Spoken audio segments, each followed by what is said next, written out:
Part two in a two-part series, maybe, I'm not committing to that, in making my grandson a bow. And so what I had was, assortment of wood to choose from, but I looked in the corner of my workshop, and there sat this lonely little bow, an Osage, actually made by a friend of mine who I've sold bows to, Recurve. Thought, that bow needs to live. Keith did a pretty good job of making this bow. Extremely lightweight, kind of skinny, adult length. But I got to thinking, as I sometimes do, why don't I rework that bow for Ira? And I'm not going to claim that I made this bow. I'm reworking it, but I didn't make it. A friend of mine did. Kind of a chain of bow makers going into the hands of a little 5-year-old. Now here's the thing. I could certainly, just finish it off as a self bow. But what's more important, as they say, you give a 5-year-old Ira a bow and he's got a bow. You teach him a little bit about making a bow, he's got bows for a lifetime. And so this is what I'm scheming. I'm going to be at their house tomorrow morning. And if I was to throw just a layer of sinew on this bow, it's not going to be ready by tomorrow, but it will be dried down.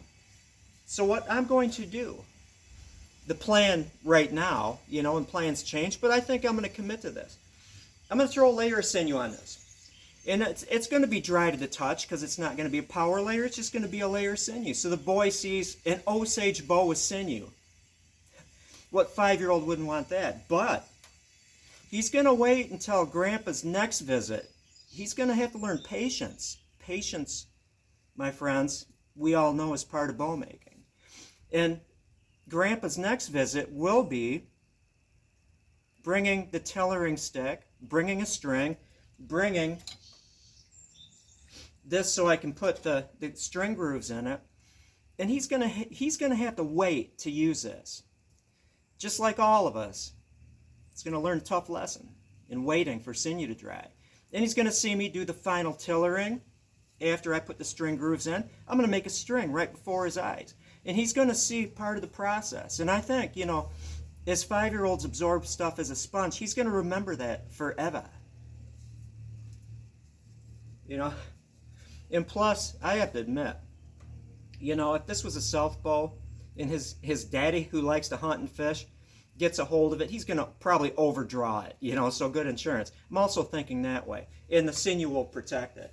This bow is, I don't know how long it is, but with the sinew backing, it'll probably support in a draw length half its length. So even his pappy won't be able to break it.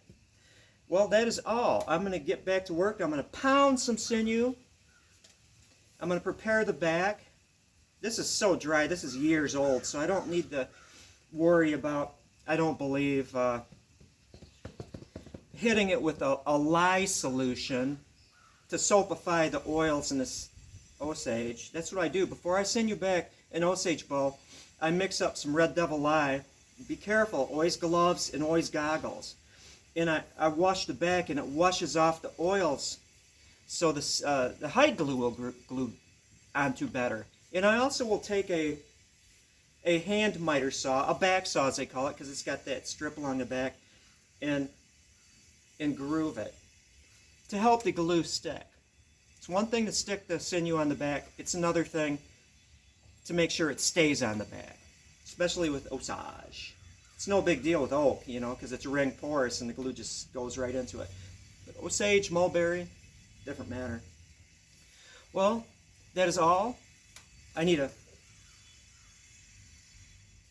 thank you to Keith for partaking in this experience in creating the next generation of bow makers.